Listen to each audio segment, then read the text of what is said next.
Hello, World Wide Web. I'm Dr. Shado, the internet for South Investor, and welcome back to a semi-dramatic critical reading of Draft of the Predator by Shane Black and Fred Decker.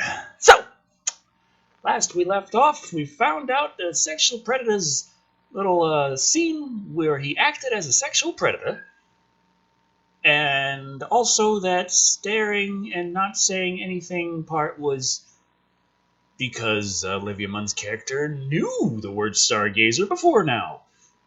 Somehow. And she knew. I don't know how she knew, but she fucking knew. And with that in mind, clicking some cookies. But anyway, cut to interior government sedan. Same. Or maybe I don't know if I did. Did I do Agent Church up there? My men will take care of your dogs. Would you come with me, please? Off Casey rattled. Cut to interior government sedan. Same. Casey and the CIA man climb into the back. As the driver pulls out, she looks out the back. At her dogs. Dog person, huh? Hey, they don't judge you. They don't lie. People have hidden agendas. Animals just love you. Or tear your throat out. I kind of have to respect that. So, little foreshadowing there about hidden fucking agendas. Not exactly subtle. Church hands her a file folder. How are you with higher forms of life? I wasn't aware there were any. As she opens the file, he shines a pen light to illuminate the top sheet. Classified! Project Stargazer. The letterhead, a familiar eagle and shield insignia. CIA. The pages have been stamped. Top secret. Memorandum for cleared personnel. Subject, Class 4, incursion. Cayo Muerta, Cuba. Casey frowns, glances at the agent. Is this a joke? No, there's no pussy involved. She speed reads the next page. A brief on the discovery of the escape pod in the jungle, then 8x10 photos. The debris field, the charged escape pod, next to McKenna's military portrait. One trigger was showing the locals in Cuba, in case you forgot that one. And she flips to the last photo. Draws a sharp breath. Satellite photo. Through trees, finds a figure. Blurry. Indistinct. It's a photograph of the Predator as we pre-lap a clap of thunder. Cut to... As we what the fuck a Tutton Hut? Cut to... Exterior Corpus Christi. VA. Night. Lightning dances around the Texas plains as the clouds open. Super. Veterans Administration. Corpus Christi, Texas. VA psychiatrist. Over. So, you're denying what you said about something in the jungle. Interior interview room, night. McKenna sits in a plastic chair at a table, the rain beating on a skylight high above. He's wearing an orange jumpsuit. McKenna. I thought this was a psych eval. The psychologist stands by watching a med tech attach two pneumotubes around McKenna's chest. That's right. So why the polygraph? The med tech attaches finger pads and a blood pressure cuff. It's common with high-risk civil servants. We need to know if you pose a threat. I'm an assassin. Figured posing a threat was kind of the fucking point. VA Psych smiles. I meant to the general public. More? VA Psych continued. Or yourself.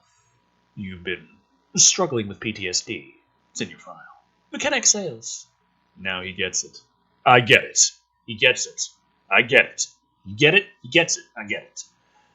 You're not here to find out if I'm crazy. You're here to make sure the lid sticks. You think you're being railroaded? I can see the tracks on the floor of the psych's sudden raised eyebrow. I don't really see tracks on the floor. Relax. The psych nods. But you do see a vast cover-up. The psychologist switches on the polygraph machine. A laptop glows at the graph of McKenna's vitals. Game on. Tell me about Cayo Muerto, Cuba. People died. I saw something I wasn't supposed to. Pretty simple. The psychologist looks at the polygraph. Barely a flicker. All graphs straight as arrows. It's not really how they work. You know, polygraphs...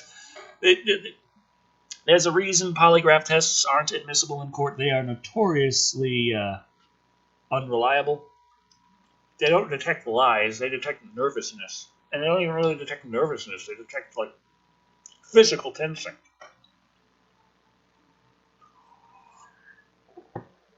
That's why you can, like, tense up your asshole, and it's like, you're lying. Taking a polygraph, they're like, is your name this? Just tense up your asshole and answer that, and it's going to be like, his name is not this. Dear God. He lied about his name. The machine said so, and it is totally reliable, 100%. Why don't they just bring out the fucking truth serum while they're at it? Okay.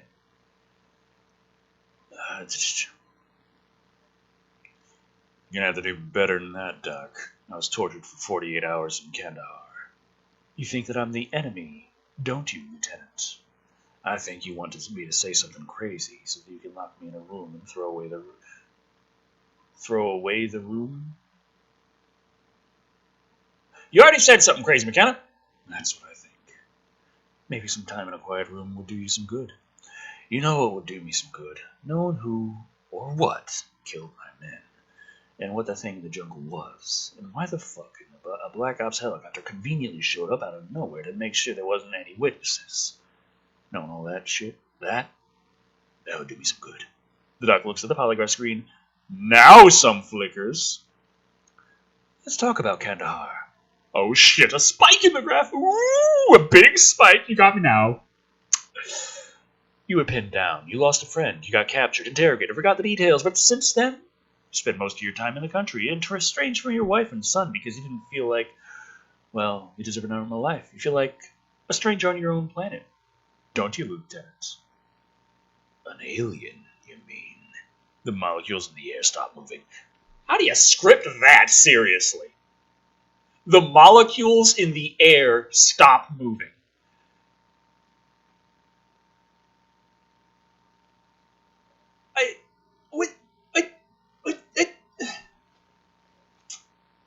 Jesus Christ. Don't talk shit about fan fiction anymore. I'm going to try my best to cut back the fan fiction grade jokes because fan fiction grade is actually quite a bit higher than blockbuster Hollywood film, evidently. Like the one in the jungle, right? Oh yeah, so we're even blunter in this one. His eyes gleam a sick grin, goading. Is that good? Is that what you wanted? Do I get a cookie now? On the polygraph monitor, all graphs spiking spastically. If he was fighting the appearance of being crazy, he's failed. Fucking. So he tells the truth calmly, and the polygraph goes insane. Why? Ugh. Is he just like tensing his ass like over and over again? I think we're done here. As do I. Exterior, Corpus Christi, VA, night. Something like a prison bus idles in front of the administration building. A staff escort McKenna into interior VA bus driving night. McKenna drops into a seat. The bus jerks forward, rain spattering the windows, while in the darkness, 7 men in prison scrubs, eyes that have seen shit that would turn your hair white. McKenna notes a hulking form manacled behind him.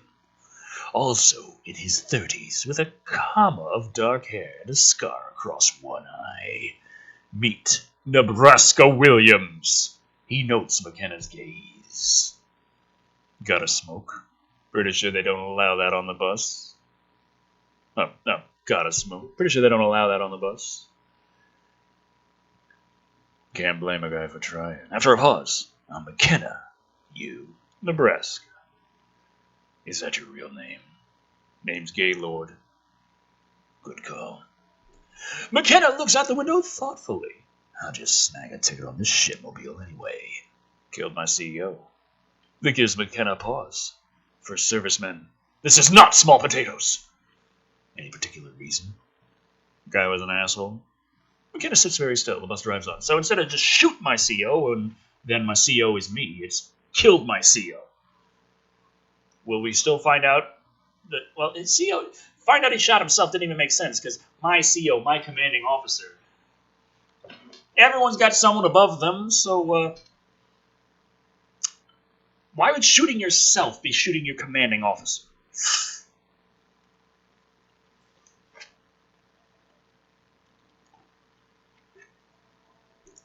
Okay. McKenna sits very still. The bus drives on. Exterior, desert, abandoned military base. Night, desolate, windswept.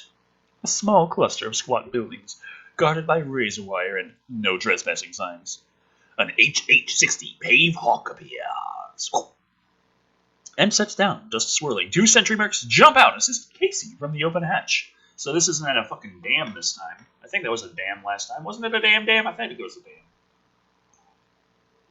Note, Project Stargazer is guarded by private CIA hire members like the ones McKenna saw in Cuba. Okay. They are not U.S. military servicemen. The short version, Stargazer equals bad guys, U.S. military equals good guys. Just get this out, and please! You're on page 22, but I still don't think you're invested enough. You're probably going to throw away this script and not realize what the fuck I'm getting at here, okay? Stargazer bad. U.S. military good. Who does Stargazer work for? Don't think about that too much.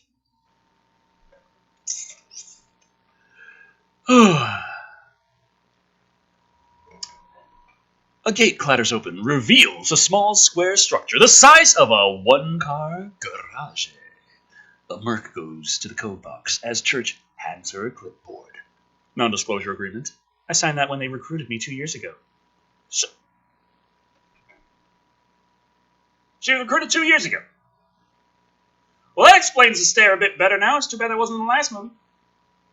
In the actual film, it's a writer. New information's come to light in the last 48 hours. Reluctantly, she signs the NDA, is gestured forward. Church remains behind, conspicuously. He doesn't have clearance! The code box emits a hollow click, click, and blast doors slide open to reveal. Interior security checkpoint continuous. Small, compact room. A technician stands at a workstation. Scanners, cameras, printers, on the wall, a big red button. Quick cuts. ID montage. As the technician scans Casey's retinas, her handprints. A barcode prints out. Then, Casey is stood against a bare wall, and off a digital camera flash! A laminated photo ID badge. Now hangs around her neck. She looks up, awkward. Now what? The technician turns to the big red button, slams it! The whole room shudders, and we hear a whine from all around us because the room is an elevator. Cut to interior Project Stargazer. The elevator doors slide open to reveal a vast underground complex. So at this version of the script, the one good joke for the entire movie wasn't in it. Great. Technicians bustle to and fro, including, as Casey duly notes, some with lab coats and scrubs.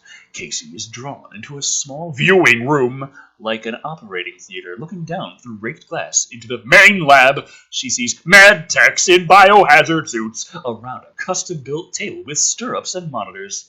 Take a breath now, because there, strapped to the table, is something she's waited her whole life to see. An actual, living, extraterrestrial life form. In this case, a captured, unconscious predator. So is this version of the thing without the big display cases of Predator gear? Or... But if she was part of Project Stargazer for years, then she wouldn't have been surprised by that, because that shit's been there for years, right? I'm confused even more.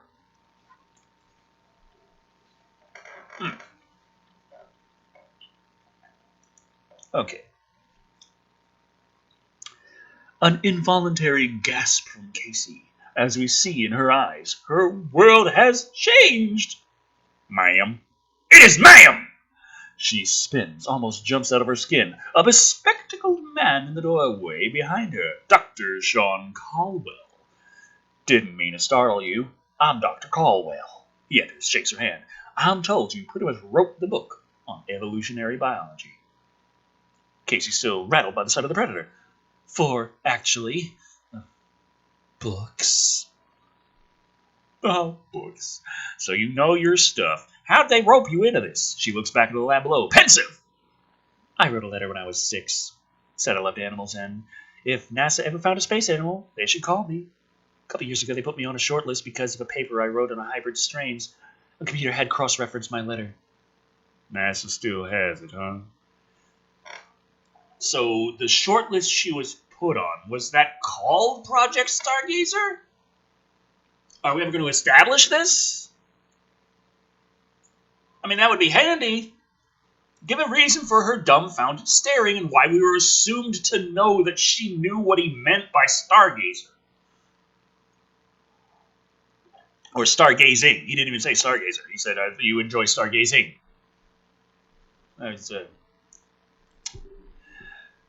Casey shakes her head. The Oval Office. I wrote the... all right. No, he's still talking. Okay. The Oval Office. I wrote the letter to Clinton. He thought it was cute, so it's been in there ever since. In the lab below. Traitor! The CIA man we met in Cuba squints up through the glass of the viewing booth, keys and intercom button. Dr. Breck. She nods, tentative. He gestures. Would you like to meet the Predator? Interior decon chamber. White, sterile. Casey and Cowell enter through an airlock hatch. It seals shut with a hiss, airtight. So Cowell pretty much is who became Keys in the final production, which I was... Even though it was a very minor role, it was still nice to see a descendant of Keys working on this shit, who was actually a descendant of Gary Busey. It was Jake Busey. You know. All that happy stuff. It was very nice. I liked that. And that's a lot better than this miscellaneous Mr. Caldwell over here. Okay. And through Halo, you say, I don't know, pre-recorded voice. Chamber secure. Remove garments. You're not going to buy me a drink first? Ugh. She and Cowell start to strip, separated by a partition. Series of cuts, decontamination. Casey, naked in a new chamber, the room flares white hot, burns off her outer layer of skin. God damn, that's a bit extreme, don't you think? Then, protocol complete. She dons a hazmat suit, all business, dismissive of her nudity. She knows she can halt traffic, doesn't much care. She's so hot, but that doesn't matter. Cowell appears beside her, also in hazmat, goes to the door, presses his eye and hand to the scanners. Caldwell, Sean H. The last hatch shushes open, and Caldwell leads the way into interior main lab. Continuous! Traeger approaches her, hand extended. Thanks for coming. I'm sure you have questions. 2, actually. She nods to the dormant predator. Why did you call it the Predator? Just a nickname. The data suggests it tracks his prey. Seems to, well, enjoy it. Like a game. That's a hunter. I'm sorry? It's a hunter, not a predator. Predators kill for food, to survive. It's only one animal on Earth that hunts for sport. Traeger tries not to roll his eyes. Liberal. So this is even worse in the fucking previous version of the script. Great! And no, humans aren't the only animals that hunt for sport. My fucking cat kills things that it doesn't eat. Okay? She enjoys the act of chasing something living down and ending its life while she's perfectly well fed, has no care, no desire to eat this thing at all. She just really wants to kill it. She enjoys hunting and killing for the sport of it. Dear God, how are you so fucking stupid? Gotta make such a fucking big deal out of this because you're so fucking smart. Oh, but only humans hunt for sport. Oh, I know this. It says, oh, she's a horrible fucking. She's one of those loony lefties. What are you? What? Why would you think that? There's only one animal hunts for sport. No, she's just fucking wrong. Okay.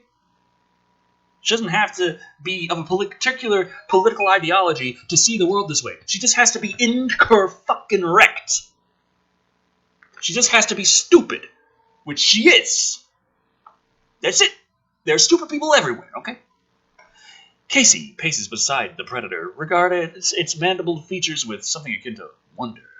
Whispers, you are one beautiful motherfucker. So that horrible line was always in there, too.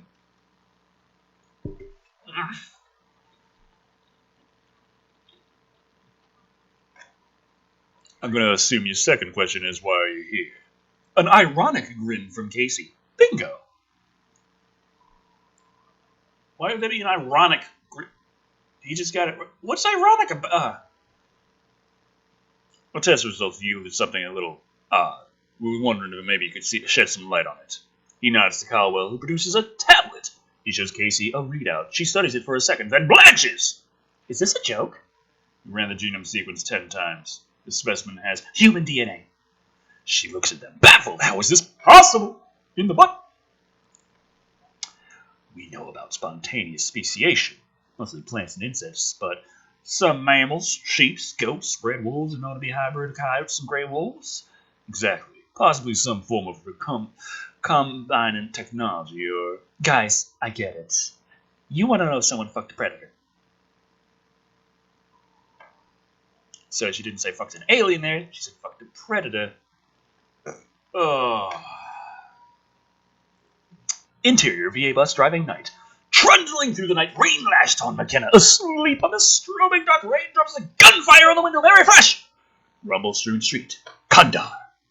Day. So here he has flashbacks to that plot-relevant shit that we never fucking talk about. I mean, we do, but briefly, but only when it's really plot-relevant. We never actually explained what the hell it was, like her and Stargazer. We still don't have actual hard evidence that she even knows what the fucking word Stargazer is. I'm just kind of guessing based on the fact that evidently we were supposed to know that she knew what Stargazer was. Where could it possibly fit? And I'm seeing maybe that short list she was put on. Maybe. But you still haven't confirmed that. That's just like my best guess based on what little I could find throughout this whole fucking thing. But I'm going to leave this here. This has been our little dramatic reading of The Predator by Shane Black and Fred Decker. Early draft.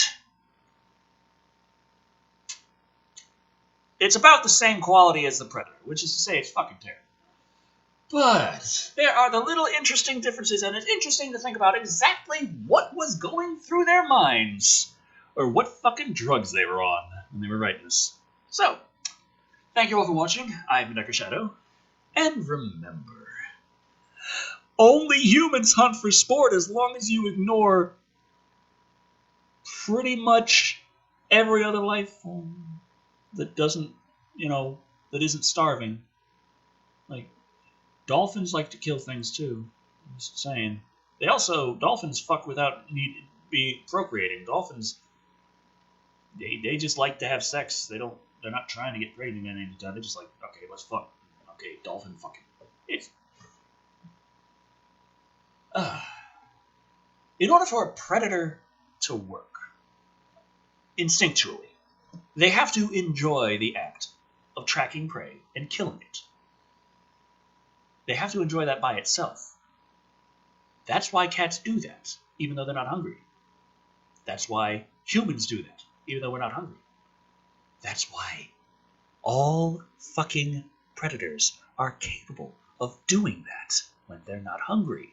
You stupid fucks writing this tripe.